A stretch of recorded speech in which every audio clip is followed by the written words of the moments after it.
નમસ્કાર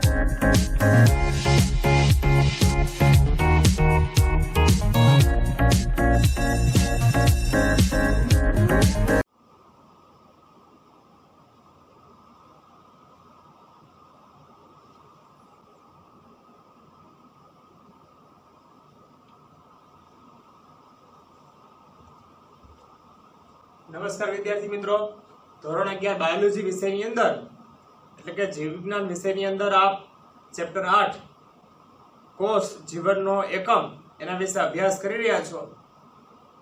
આશા રાખીએ છીએ કે આ ડિસ્ટન્સ લર્નિંગના મોડથી આપ સારી રીતે ઘરે અભ્યાસ કરતા હશો।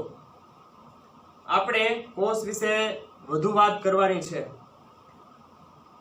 કોષનું વિહંગાવલોકન એટલે કોષ વિશેની થોડીક પ્રાથમિક માહિતી એટલે કે કોષનો થોડો પરિચય। ડુંગળીનો કોષ એક લાક્ષણિક વનસ્પતિ કોષ છે। આપણી આસપાસ મુખ્યત્વે વનસ્પતિ સૃષ્ટિ અને પ્રાણી સૃષ્ટિ દેખાય છે। તો વનસ્પતિ સૃષ્ટિનો અભ્યાસ કરવો હોય તો કોઈ એક આપણે વનસ્પતિના કોષ વિશે અભ્યાસ કરવો પડે। એમાં લાક્ષણિક રીતે યાદચ્છિક રીતે ડુંગળીની સ્લાઇડ બનાવવામાં આવે છે અને ડુંગળીનો કોષ એ અવલોકન હેઠળ લેવામાં આવે છે। ડુંગળીને જ્યારે ખોલવામાં આવે છે ત્યારે ડુંગળીની અંદરથી એક પ્લાસ્ટિક જેવું પાતળું આવરણ જોવા મળે છે। આ પાતળા આવરણનો નાનકડો ટુકડો લઈ તેને સ્લાઇડ પર રાખી યોગ્ય અભિરંજક એના ઉપર એપ્લાય કરી અને કવર સ્લિપ ગોઠવીને માઇક્રોસ્કોપમાં જોવામાં આવે તો આ ડુંગળીના કોષો છે તે જેમ ઈંટો દિવાલની અંદર ગોઠવાયેલી હોય તે રીતે દેખાય છે।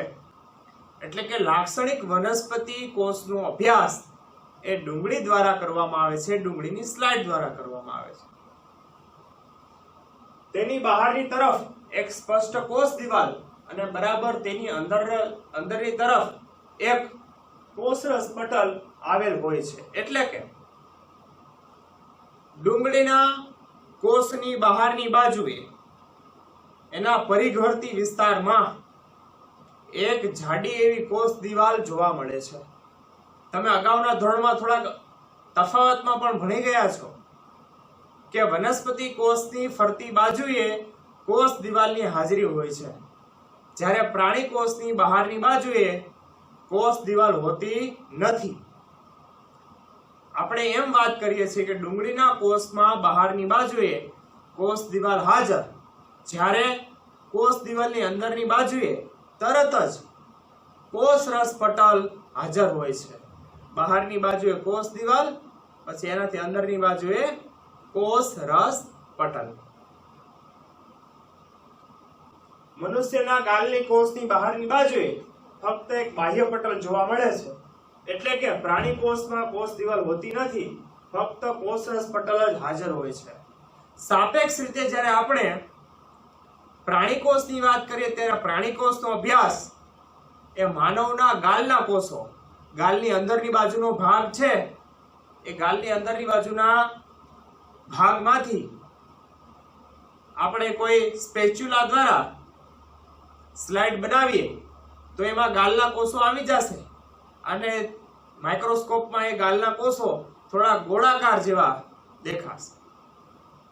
તો ડુંગળીના કોષમાં જેમ બહારની બાજુએ કોષ દિવાલ હતી એવી કોષ દિવાલ માનવના ગાલના કોષોની બહારની બાજુએ જોવા મળશે નહીં। એટલે કે વનસ્પતિ કોષમાં કોષ દિવાલ હાજર, જ્યારે પ્રાણી કોષમાં કોષ દિવાલ હોતી નથી। આ સ્પષ્ટ યાદ રાખવું। પ્રાણી કોષમાં સીધે સીધું કોષરસ પટલ હાજર હોય છે। પ્રત્યેક કોષની અંદર સઘન પટલયુક્ત સંરચના જોવા મળે જેને કોષ કેન્દ્ર કહે છે। વનસ્પતિ કોષ હોય તોય ભલે, પ્રાણી કોષ હોય તોય ભલે, એની અંદરની બાજુએ જ્યારે આપણે માઇક્રોસ્કોપથી જોઈએ ત્યારે પટલવાળી એક લેયરવાળી સઘન એક કોમ્પેક્ટ એકદમ ડાર્ક દેખાય તેવી અંગિકા એક ભાગ જોવા મળશે આપણને, ઘાટો ભાગ, એ કોષ કેન્દ્ર છે। એટલે કે કોષ કેન્દ્ર વનસ્પતિ કોષમાં હાજર હોય, પ્રાણી કોષમાં હાજર હોય, બંનેની અંદર કોષ કેન્દ્ર જોવા મળશે. કોષ કેન્દ્રમાં રંગસૂત્ર જોવા મળે છે કે જેના બંધારણમાં આનુવંશિક દ્રવ્ય તરીકે ડીએનએ આવેલું હોય છે. આ કોષ કેન્દ્ર જે વનસ્પતિ કોષમાં છે અને પ્રાણી કોષમાં છે, કોષ કેન્દ્રની અંદર રંગસૂત્રો આવેલા છે જેને આપણે ક્રોમોઝોમ કહીએ છીએ. માણસનો કોષ હોય તો માણસના કોષના કોષ કેન્દ્રની અંદર 23 જોડ રંગસૂત્રો જોવા મળે. કેટલી? 23 જોડ રંગસૂત્રો જોવા મળે. એટલે નંગ થયા 46, ઇન્ડિવિજ્યુઅલ 46 ગણાય.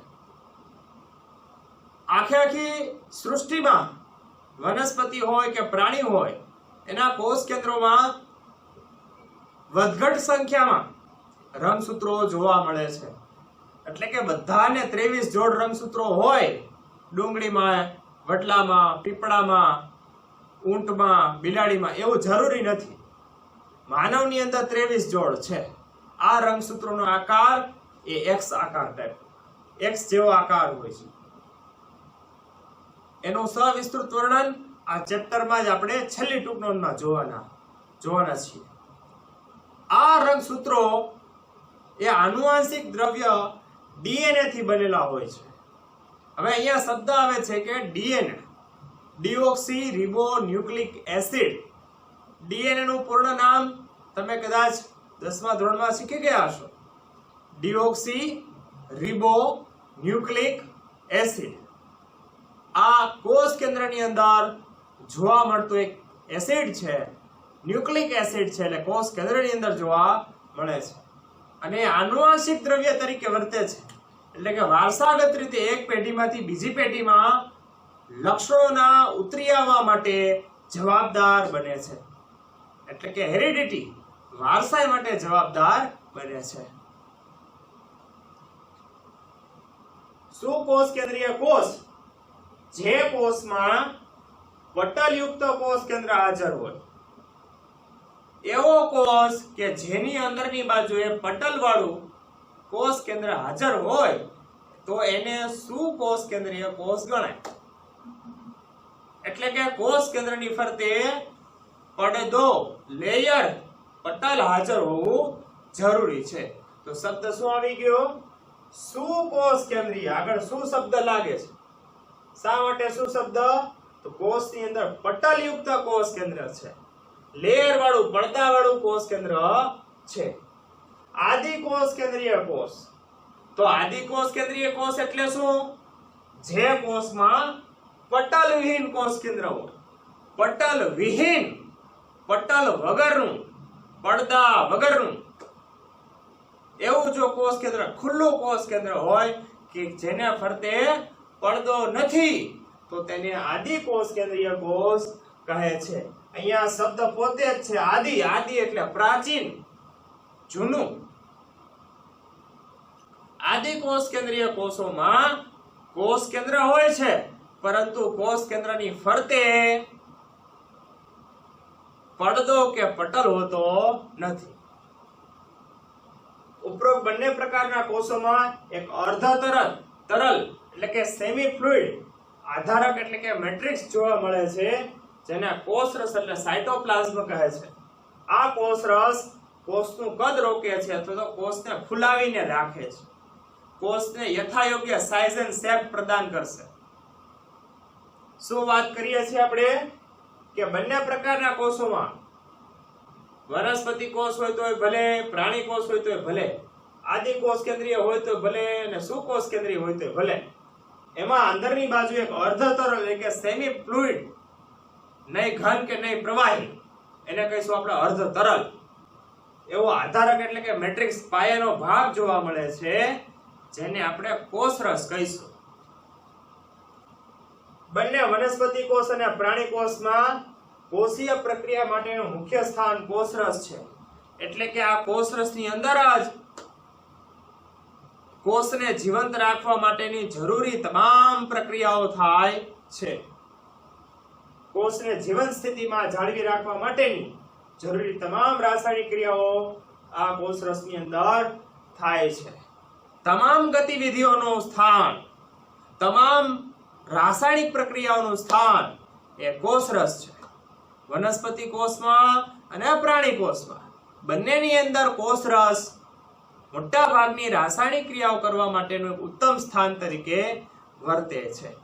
આ કોષરસનું કાર્ય દર્શાવે છે. સુકોષ કેન્દ્રીય કોષમાં કોષ કેન્દ્ર ઉપરાંત એટલે કે એ સિવાય હજી વધારે પટલમય અંગિકાઓ જેવી કે અંતઃકોષરસ જાળ, જેને અંગ્રેજીમાં કહીશું એન્ડોપ્લાઝમિક રેટિક્યુલમ, ગોલ્ગી કાય, જેને અંગ્રેજીમાં કહીશું ગોલ્ગી બોડી, લાઇસોસોમ્સ, તેને અંગ્રેજીમાં લાઇસોસોમ્સ તરીકે જ ઓળખવામાં આવે છે, કણાભસૂત્ર એટલે કે માઇટોકોન્ડ્રિયા, સૂક્ષ્મકાય, માઇક્રોબોડીઝ અને રસધાનીઓ એટલે કે વેક્યુઓલ જોવા મળે છે. માત્ર કોષ કેન્દ્ર જ પટલયુક્ત હોય એવું જરૂરી નથી. એ સિવાય પટલયુક્ત બીજી પણ ઘણી બધી અંગિકાઓ છે. તો કોષ કેન્દ્ર સિવાય બીજી કઈ કઈ પટલયુક્ત અંગિકાઓ છે?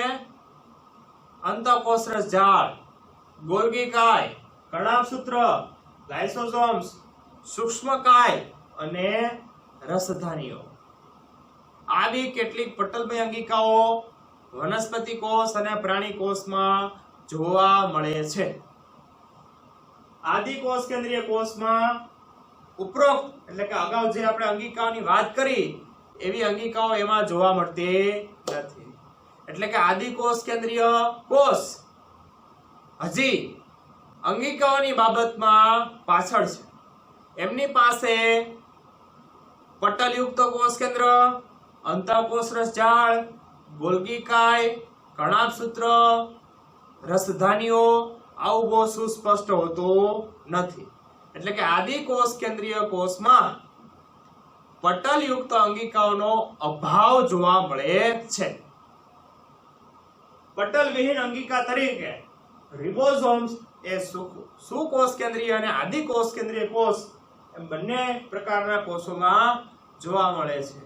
એક અંગિકાની વાત છે, નામ છે રિબોસોમ્સ. રિબોસોમ્સ આદિ કોષ કેન્દ્રીય કોષમાં હોય, સુકોષ કેન્દ્રીય કોષમાં પણ હોય. બંનેની અંદર રિબોસોમ્સ જોવા મળે છે. રિબોસોમ્સ કેવી અંગિકા છે? રિબોસોમ્સ પટલ વિહીન અંગિકા છે. એટલે કે રિબોસોમ્સની ફરતે પટલ હોતું નથી, લેયર નથી, એટલે શબ્દ વાપરીએ છીએ પટલ વિહીન અંગિકા. રિબોસોમ્સ કોષરસ તેમજ હરિતકણ, કણાભસૂત્ર તેમજ કણિકામય અંતઃકોષરસ ઝાડ પર જોવા મળે છે. એટલે કે રિબોસોમ્સ માત્ર કોષરસમાં જ હોય એવું ફરજિયાત નથી. રિબોસોમ્સ કોષરસ સિવાય એ ઉપરાંત વનસ્પતિ કોષ હોય તો હરિતકણમાં, પ્રાણી કોષ હોય તો કણાભસૂત્રની અંદર અને કણિકામય અંતઃકોષરસ ઝાડ, એન્ડોપ્લાઝમિક રેટિક્યુલમ એટલે કે રફ એન્ડોપ્લાઝમિક રેટિક્યુલમ, કણિકામય અંતઃકોષરસ ઝાડ પર એની સપાટી ઉપર પણ રિબોસોમ્સ જોવા મળે છે. પ્રાણી કોષમાં પટલ વિહીન અંગિકા તરીકે તારા કેન્દ્ર જોવા મળે છે. સવિશેષ પ્રાણી કોષની વાત કરતા હોય તો પ્રાણી કોષની અંદર એક વધારાની એક પટલ વિહીન, પટલ વગરની એક અંગિકા છે. આ પટલ વગરની અંગિકાનું નામ છે તારા કેન્દ્ર. તારા કેન્દ્ર એ જ્યારે એક કોષ હોય તેમાંથી બે કોષ જ્યારે બને છે ત્યારે કોષના વિભાજનની અંદર મદદ કરે છે. એટલે તારા કેન્દ્રનું કાર્ય શું થયું કે પ્રાણી કોષોને એકમાંથી બે થવામાં, કોષ વિભાજન કરવામાં મદદ કરે છે. કોષો કદ, આકાર અને કાર્યની દ્રષ્ટિએ અલગ અલગ હોય છે. એટલે કે બધાય કોષો એક સરખા હોતા નથી. અહીંયા કેટલાક કોષોની આકૃતિઓ દોરેલી છે. એ કોષોનું નામ અને તેનો આકાર કેવો છે તેના વિશે જોઈએ. એક અહીંયા ગોળાકાર અને દ્વિઅંતરગોળ એટલે બંને છેડે, બંને સાઈડના ભાગેથી આમ અંદરની બાજુએ બેસેલા હોય તે પ્રકારના દ્વિઅંતરગોળ આવા કોષો દેખાય છે. આ પ્રકારના કોષો એ આપણા માનવના રક્તકણ દર્શાવે છે. રક્તકણને અંગ્રેજીમાં કહીશું RBC, રેડ બ્લડ સેલ. આ પ્રકારના કોષો ગોળ અને દ્વિઅંતરગોળ હોય છે. આ પ્રકારના કોષ કે જેની અંદર થોડો અનિયમિત આકારનો કોષ કેન્દ્ર જોવા મળે, પોતે પણ જરા અનિયમિત આકારના કોષ હોય તે WBC છે, વ્હાઇટ બ્લડ સેલ.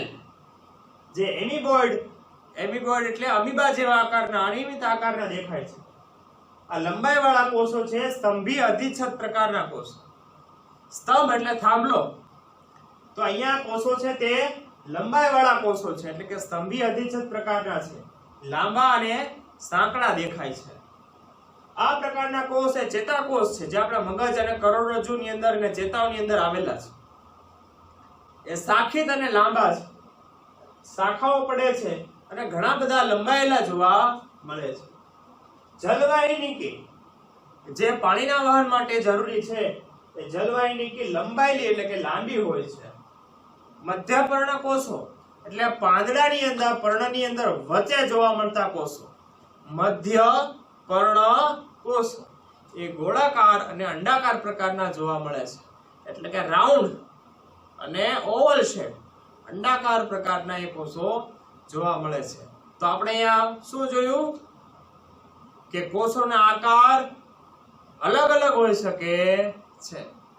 કોષો ગોળાકાર હોઈ શકે, દ્વિઅંતરગોળ હોઈ શકે, એમિબોઇડ એટલે કે અનિયમિત આકારના હોઈ શકે, લંબાયેલા લાંબા હોઈ શકે અને સાંકડા હોઈ શકે, શાખિત હોઈ શકે અને ખૂબ લાંબા હોઈ શકે.